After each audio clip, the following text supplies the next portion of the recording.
The Prince of Preachers.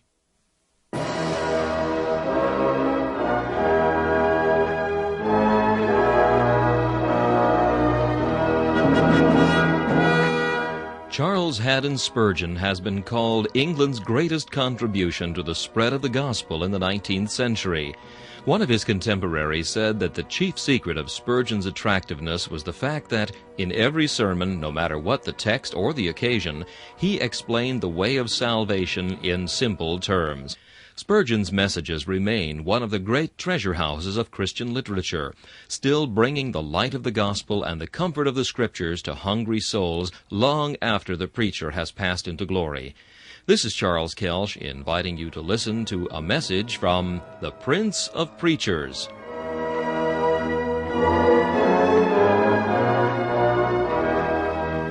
C.H. Spurgeon preached this message on April 25, 1858, at the Music Hall of the Royal Surrey Gardens. It is entitled, The Cry of the Heathen. The text is found in Acts chapter 16 and verse 9. And a vision appeared to Paul in the night. There stood a man of Macedonia, and prayed him, saying, Come over into Macedonia, and help us. This was no doubt a special vision sent of God for the direction of the apostle. For we are told in the next verse that they assuredly gathered from this vision that the Lord had called them to preach the gospel in Macedonia. And yet the vision may be very readily accounted for by natural causes. Men usually dream of that which is most upon their minds. Who would marvel that the miser should, in his restless sleep, be pictured to his own sight as counting over his gold? Who wonders that the mother's dream is often concerning her fair infant? Who marvels that the wife frequently dreams of shipwrecks, when in the stormy night she lies upon her bed, her last thoughts having been exercised concerning her husband at sea? You wonder not that the soldier in the trenches dreams of battle, and hence we cannot marvel that the Apostle Paul, whose whole soul was full of his Master's cause, should have a vision in the night concerning a new field of labor, which God had intended to open up to him. You will remember that the apostle was, on this occasion, in a peculiar condition. He at first endeavored to preach the gospel in Phrygia and Galatia, but he was forbidden of the Holy Ghost to preach the word in Asia. And after they had come to Mysia, they essayed to go into Bithynia, but the Spirit suffered them not. The apostle was like Abraham of old. He went forth, not knowing whither he went. There was a certain path which he must take, and when he strove to turn either to the right hand or to the left, the Spirit directly forbade him, and he was compelled to go on till he came to the seaport of Troas. There, wearied with his journey, he cast himself upon his couch, and in the midst of the night a vision appeared unto him. A man who by his brogue and his dress was discovered to be a Macedonian, said to him, Come over and help us. God sometimes tells men in their sleep the secret they could not discover when they were awake. We have heard of the preacher who, tired late on Saturday evening, has been unable to think of a discourse. In the middle of the night has dreamed it through, and on the morrow has ascended his pulpit and preached it. What wonder, then, that the Apostle Paul, specially directed by the Spirit of God, after all day long wearily exercising his mind as to the journey God intended him to take, should, after all, when in his sleep, have a vision from on high, teaching him where he should go. And now, beloved, having thus prefaced our discourse, we have another observation to make before we proceed to a full discussion of the text. What an instance of divine sovereignty we have in our text! He who is wise can see sovereignty everywhere in the work of salvation, but how clearly is it present here? Bithynia must not hear the gospel. The apostle desires to go and preach it there, but as yet, it seems, God does not intend that Bithynia should be evangelized. He desires to tarry in Asia, and there, throughout its length and breadth, preach the gospel.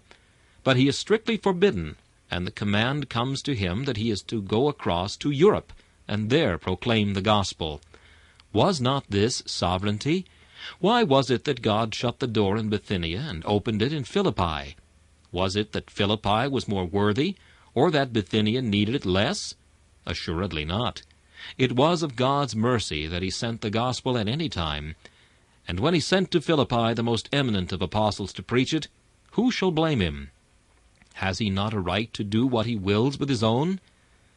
But we may rest quite assured that his sovereignty was not an arbitrary exercise of despotic will. It was a sovereignty dictated by the highest wisdom. For while God rules all things according to his own will, yet we are expressly told that he doeth it according to the counsels of his will being no blind, headstrong thing, willing for no reason whatever, but always subject to his own sense of that which is wisest, and which will promote his glory and his creature's profit. However, we must still observe, divine sovereignty is that which casts a rich lustre upon grace, when we recollect that it is sovereign and free. O ye of the race of Britain, bless the Lord that he hath sent the gospel unto you. For while doubtless there is wisdom in it, remember there is also sovereignty in it. He hath not dealt so with any nation. Praise ye the Lord. Had he willed it, had he seen fit, the gospel had this day been flourishing in the center of Africa, and you might at this moment have been destitute of the word of the gospel, living barbarians like your fathers, embruing your hands in blood. Unto the great dread sovereign, who ruleth as he wills on earth as in heaven, be glory for ever and ever. And now we turn to our text. And a vision appeared to Paul in the night. There stood a man of Macedonia, and prayed him, saying, Come over into Macedonia, and help us. First, we shall observe that the best help that can be rendered to any people is the preaching of the gospel. Come over and help us, that is, preach to us. Secondly, we shall notice that although we have no visions or dreams in the night, yet the nations of the earth are calling to the church of the living God, and are saying to us, Come over to us and help us. And then, thirdly, I shall conclude by solemnly asking the question, What do you who love the Lord intend to say to those who are now asking at your hands the help of a preached gospel? First, then, the greatest help that can be given to any people is the preaching of the gospel. And when I say this, I am uttering a truth which I need not guard. The gospel is a help, but not in one way, but in every way. Those who have not the gospel stand in the greatest need of help. But when the gospel is carried, you carry everything within it.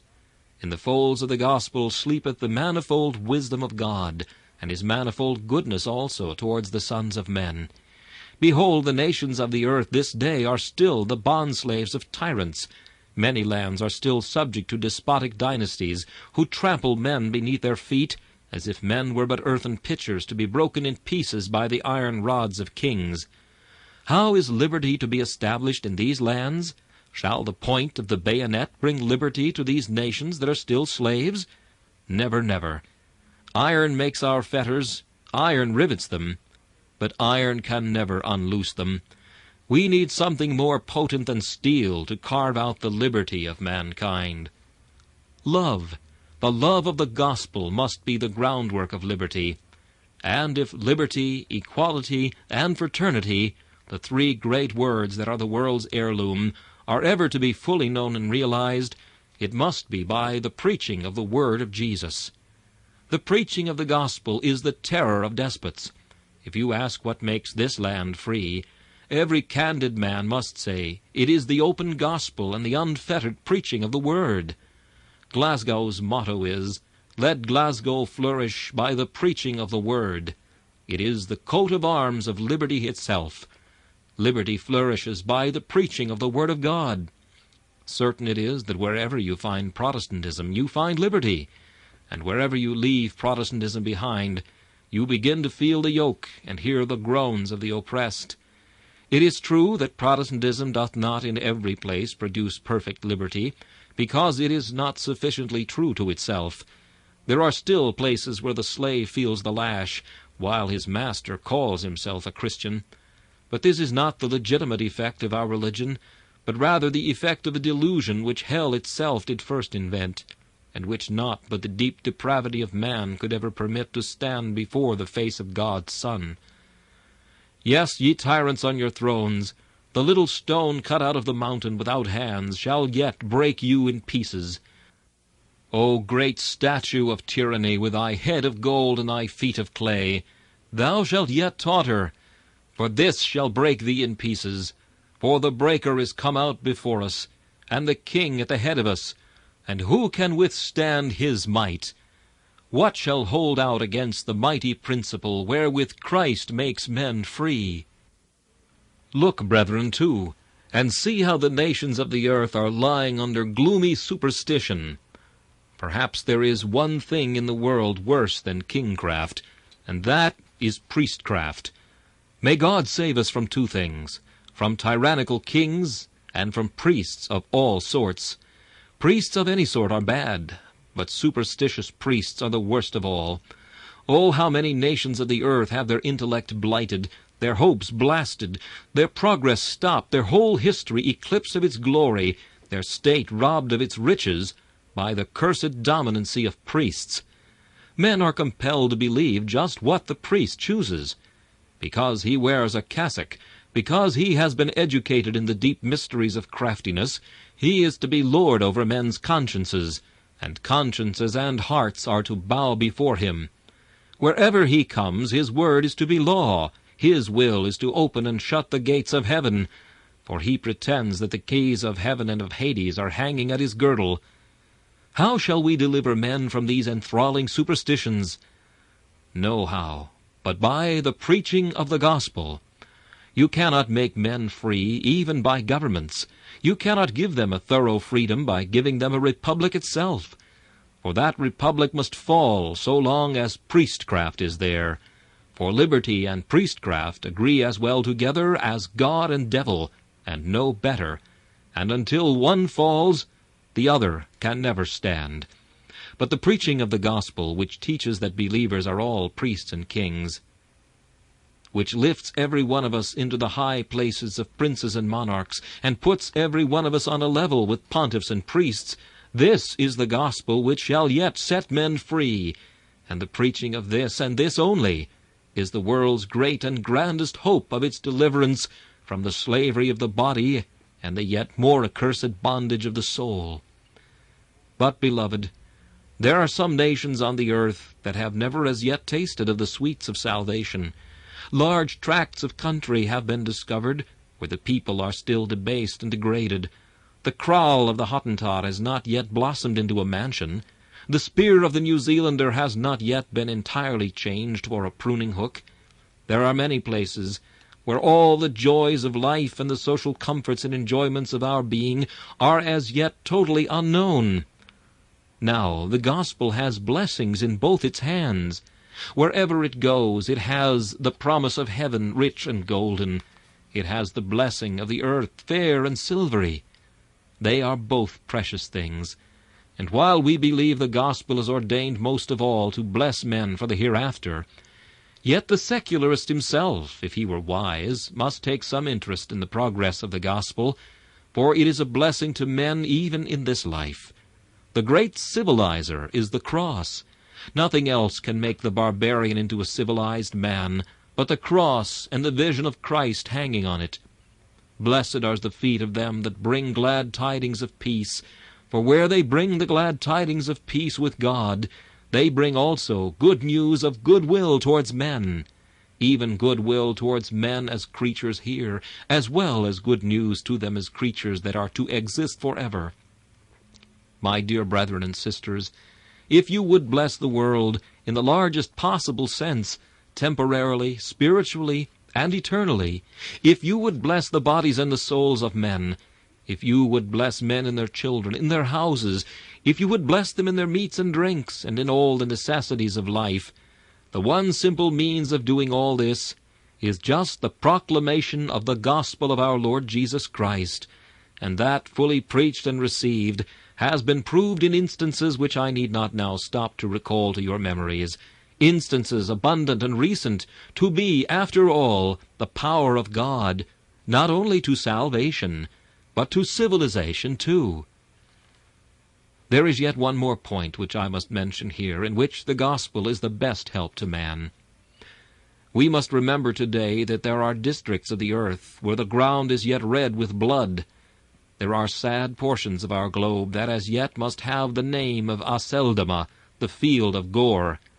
There are spots where the horse-hoof is splashed with blood, where the very carcasses of men are the food of ravens and of jackals.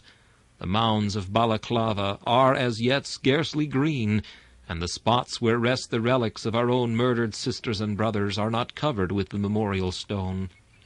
War has ravaged whole districts. Even in these late times the dogs of war are not yet muzzled. Oh, what shall we do to put an end to war? Mars, where is the chain that shall bind thee, like Prometheus, to the rock? How shall we imprison thee forever, thou cruel Moloch? How shall we forever chain thee? Behold, here is the great chain, that which one day is to bind the great serpent.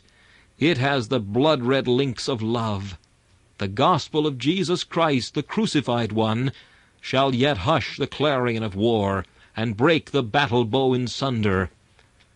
Happy are we, thrice happy, that we have a gospel which shall make men hang the useless helmet high, and study war no more. Let us spread it, then, to the earth's utmost bounds, for, to repeat the text I quoted just now, it hath blessings in both its hands. Wherever it goes, temporarily as well as eternally, it blesses the human race. And when it shall have spread to its utmost limits, when all the habitable earth shall be covered with it, then the mist that swathes our planet shall be rolled away, and bright like a newborn morning star, this earth shall shine out with her sister stars in all her glory. The angels shall once more sing, and God himself shall repeat his verdict, all things are very good. But still, beloved, the greatest help that the gospel brings is help to the soul. Ah, Christian men, ye know what this means. Your brothers and sisters are this day wandering blindfold, they know not whither. Ye know, for the Bible tells you, that they are wending their weary way down to the black gulf of despair. Oh, does not your heart desire that the blind eye should be opened, that the misguided should be directed on the path of heaven? Would not your pity desire to snatch the firebrand from the flame? Do you not anxiously seek to know how you can lead the vicious to virtue, and the virtuous to the righteousness that is in Jesus Christ? Have you no desire to see God's elect ingathered, to see them washed and sanctified and perfected? Remember, this is to be. And since it is to be, it is certain that ye must send the gospel far and wide, for by no other means can God's elect be gathered home. How can they believe without a preacher? How can they preach except they be sent? The gospel must go throughout all lands, that the elect may be gathered home, and the Messiah's kingdom come. O ye who love the souls of men, it is to you an awful thought that hell's caverns are filling. It is a dreary thing to you to see the broad road so crowded with its many travelers. You are longing and wishing that the narrow way might have more pilgrims. I beseech you, then, look to it, that by every means and by all means ye aid the preaching of the gospel of Jesus. For it is the help for which the earth calls, and the help which you must render to it. Come over and help us by preaching Christ's holy gospel. Thus have I done with the first head, and may the Lord help us in the second. The second point is, that although not in visions of the night, yet every day and every hour the nations of the earth are saying, Come over and help us. Do you not know that the loudest eloquence is silence? To move the heart of the right-minded, ye need not the declamation of the orator. The sight of silent dumb misery is the highest eloquence to a tender heart. It is true, I must confess it, the nations of the earth do not vocally ask for your help. Nay, worse than that, if you send them the help of the gospel, they will, many of them, reject it. Your missionaries have been slain. The altars of false gods have been stained with their blood. But still, I solemnly repeat it, the nations of the earth are silently crying, Come over and help us. If I saw a person in the street, sick, faint, and dying, although he spoke not to me, though he asked me not to befriend him, I should think the weakness of his silence more potent than all the power of words. Aye, and if I saw him like a maniac, rejecting my help and pushing me from him, if I was convinced that he was really a maniac, for that very reason, that he needed my help, I would thrust my arms upon him. I would willingly give him my help and assistance. And so must you do. The nations of the earth are dead in sin. How can they cry to you?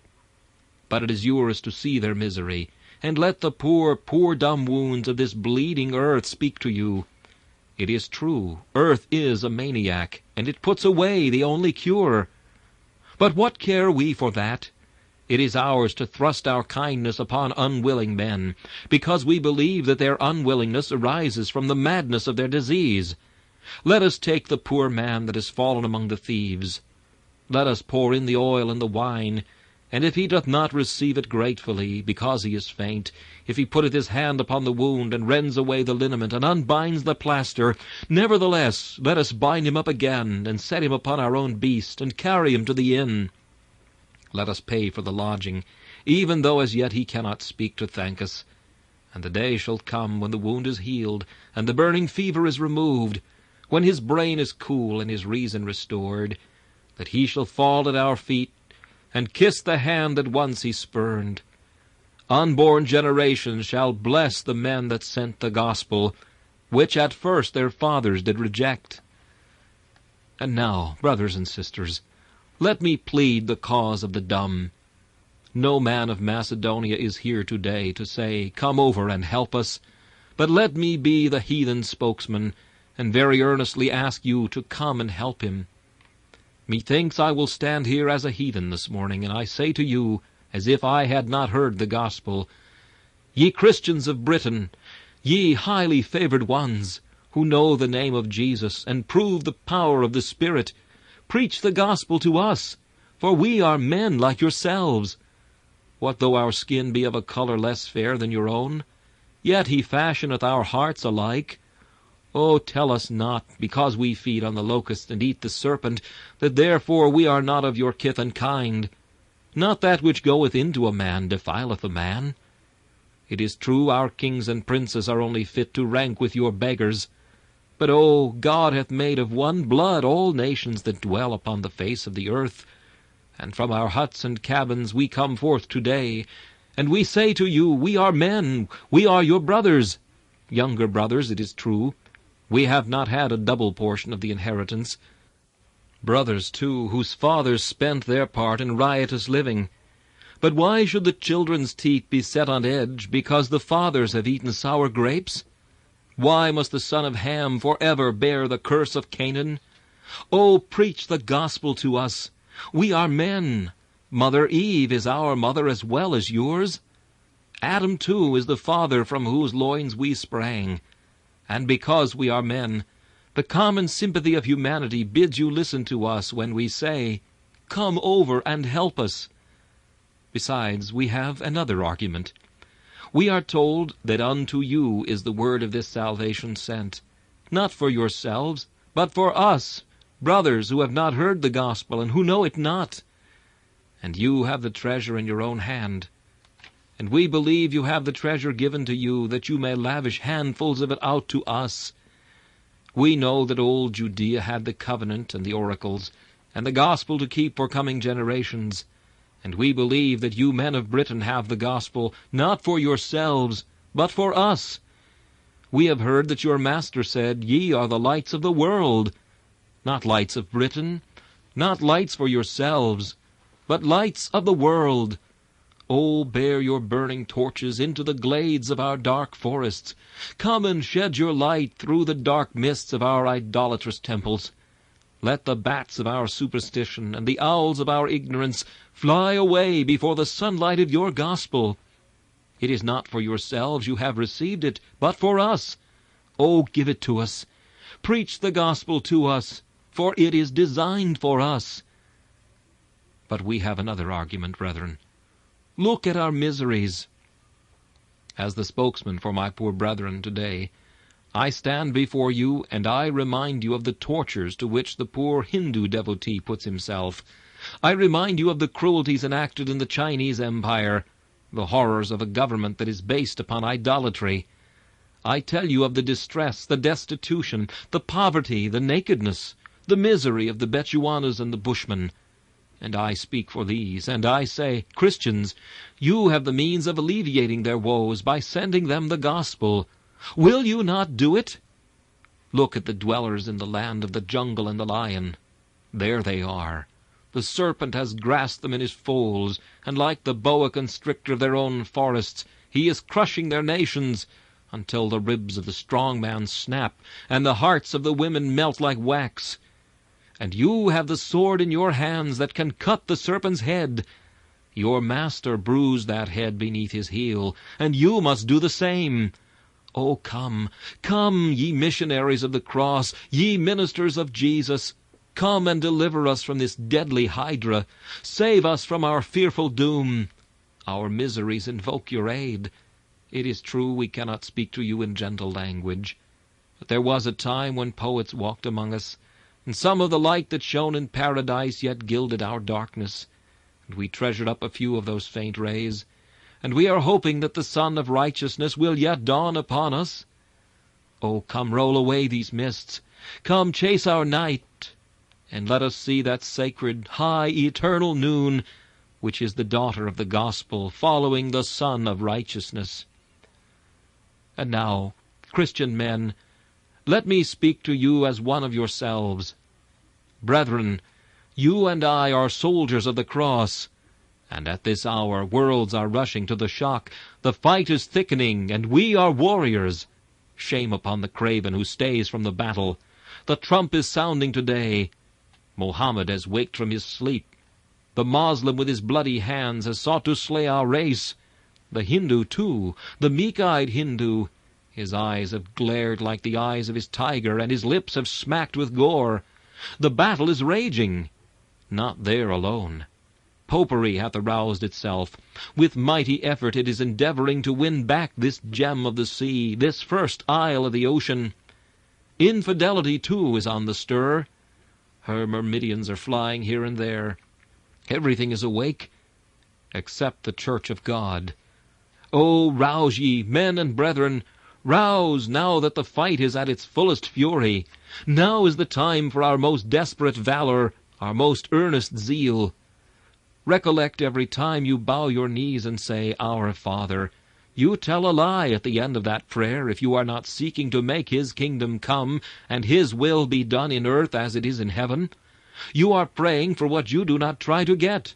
You are insulting God by saying, Thy kingdom come, with as foul a mockery as if I should say, Be warmed and filled, to some poor dying beggar, and then refuse to give him his needs, that he might remove his distresses. Recollect, too, that you cannot be Christians at all, not in the right sense of the word, unless you, every one of you, would compass sea and land to make one proselyte. You must have in you the spirit of propagation, desirous to win others to Christ, or else the genuine blood of Christianity is not in your veins. Of all things in the world, Christianity is the most prolific, if it be true. Mohammedanism of old had mighty power to spread itself, but not such power as Christianity had. The religion of Jesus began like a mustard seed, with those few men in an upper room. But ere half a century had rolled away, the gospel was preached to every nation under heaven. And if we had Christianity in our hearts of the right sort, hot, burning stuff, not the lukewarm shams of this degenerate age, our religion, ere another half a century, will have won the day. If the Spirit of God should give us true diligence, in the course of another half-century, there would not be one district that would not have been trodden by the foot of the minister, nor one town or city which would not have been evangelized. I know I am not speaking without book now. I am absolutely certain that what I am saying is a sober matter of fact. If you will just calculate the proportion between the 400 and the progress made in one half a century, and then begin with the 3 or 4 millions, I should hope there are as many as that, of true Christians in the world, I say it is a little thing to believe that if they were true to their profession, they might, under divine blessing, carry the gospel into every known part of the habitable world before half a century has rolled away. However, we need not be afraid we shall do that. There is no fear that we shall run into any fanaticism. This is the last sin this age will commit. We shall go on and be as orthodox and cold as we always were. No enthusiasm will ever fall upon us. We shall not see any very great and strange developments of an enormous fanaticism at the present day. Do not be alarmed, brothers and sisters. All I preach that looks like fanaticism will not hurt this age. You may do what you will. Preach you never so wisely. Ye will never make this deaf adder hear. The church of this day is a great deal too deaf to do anything extravagant. We do a little, and think it a wonderful deal. We each give 4 to send testaments to China. We will talk of it for the next 50 years. We have sent out 1 or 2 missionaries to India, and are they not 1 or 2 compared with their needs? It is a great thing. It is a fine thing for the whole Baptist denomination to raise £20,000 a year, when there are some men in the denomination who make as much money as that in the time. It is a marvelous thing that out of the whole lot of us we should not be able to get more than that. But you know I am an imprudent man, of course. I shall always be, I dare say. To dare to hint that some people have a great deal too much money to go to heaven with.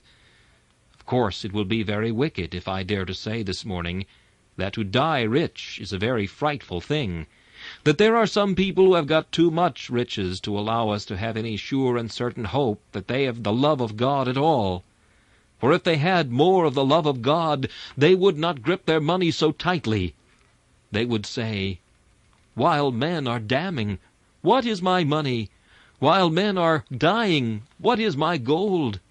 There it goes. As much as I need, I have. God allows it me. As much as I shall require in my old age, as much as my family can demand of me, that will I have. But as for more, a blast and a curse would be on it if I had it. My gold and my silver would be cankered, for I should be guilty of the blood of men's souls, and then condemnation would be at my door, because I had the money wherewithal to send the minister to preach to them, and I would not give it. Now, I say again, there is no fear of anyone becoming improvidently liberal. You need not be frightened that anyone here will give £1,000 this morning. We provide ample accommodation for those who feel inclined to do so. If anyone should be overtaken with such an enormous fit of generosity, we will register and remember it. But I fear there are no people like Barnabas now. Barnabas brought all he had and put it into the treasury.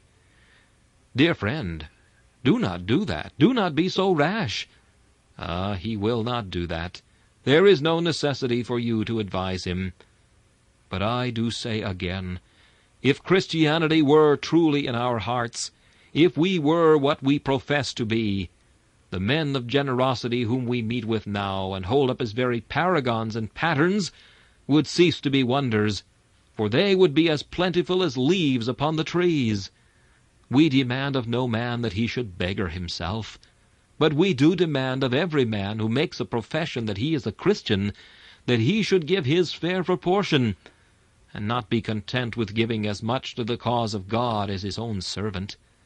We must have it that the man who is rich must give richly. We know the widow's mite is precious, but the widow's mite has been an enormously great loss to us. Oh, that widow's mite has lost Jesus Christ many £1,000. It is a very good thing in itself.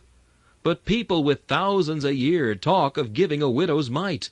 What a wicked application of what never can apply to them. No, in our proportion we must serve our God. Now, I come in conclusion to ask you very pointedly and plainly, what you mean to do in answer to the heathen's cry, "Come over and help us." Have I in all this congregation one man who loves sound doctrine, who has ability to preach, and who has a mind to go and preach the gospel in other lands? Because if I have, and if I have 10 others who have a mind to give him £10 a year, I have an opening for sending him out at once. In Port Natal there are 20 Baptists, and those 20 Baptists are desirous of having a minister who should not only preach to them, but to the wild tribes around. They will raise him £100 if we can manage to get the rest and send out a missionary. Who can tell? He might be another Livingston, perhaps a Moffat. Oh, that I had the honor of sending such an one from such a congregation as this!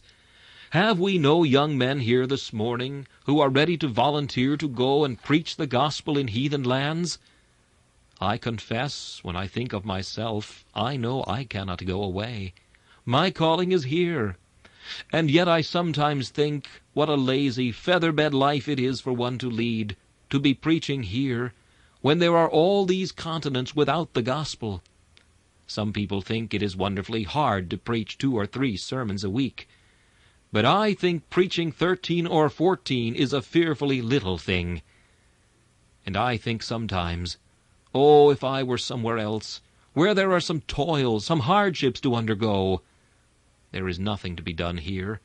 We cannot suffer, we cannot work, we cannot win crowns of martyrdom, we cannot win great battles here as we could wish. Yes, young man, I say again, if you are ambitious to serve Christ, the height of your ambition should lead you to say, I desire to preach the gospel among the heathen. I hope there may be some here, some one at least, whose heart God hath touched. What? Can it be possible that I should this morning address some 8,000 people, and yet out of the whole 8,000 there is not one who can say, Here am I, send me? Is it not strange? Very probably there is not. But yet I would fain hope that somewhere there is one who will write on the tablet of his heart, I will go home to pray, I will go home to study, and if God has given me power to preach, if there be any door open in his providence, here am I will be a preacher of the gospel in foreign lands. And now, what are you resolved to do who cannot preach? Why, there are some of you, if you were to get up and preach, you had a great deal better sit down. It would not do for you to go and preach in foreign lands, because nobody would listen to you. I have often marveled at some people who should think themselves called to preach when they have no ability. As I tell them, if God calls anybody to fly, he will give them wings, and if he calls them to preach, he will give them ability to preach. But if a man has not the ability to preach, I am sure he has not the call. Well, what will you do? Says one, I will pray earnestly in support of missions. I will cry to God that great results may follow. Do so, and you shall have our best thanks for your prayers. But in doing that, you have not done very much. For recollect, that is what the Roman priest did for the beggar. The priest said he would not give him a sovereign, he would not give him a half-crown, nor would he give him a penny. Holy Father, said the beggar, will you give me your prayers? Yes, said the priest, kneel down. No, not so, said the beggar, for if your prayers had been worth a penny, you would not have given them me. And when you say you will pray, but will not help the cause with something more substantial, though we love your prayers, we might say, you would not give them if they were worth a penny. If you have naught else to give to Christ, ye need not be ashamed of saying, Jesus, I give thee my prayers.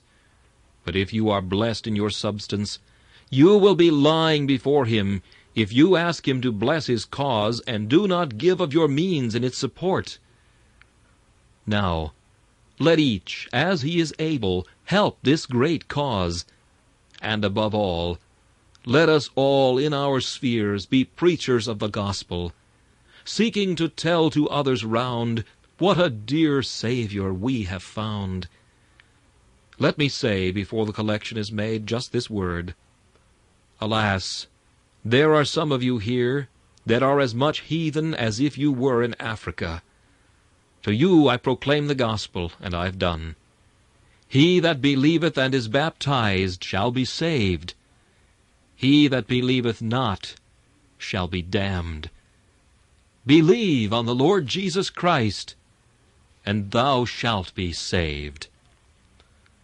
This message, The Cry of the Heathen, was preached by Charles Haddon Spurgeon on April 25th, 1858. This is Charles Kelsch inviting you to join me again for another message from the Prince of Preachers.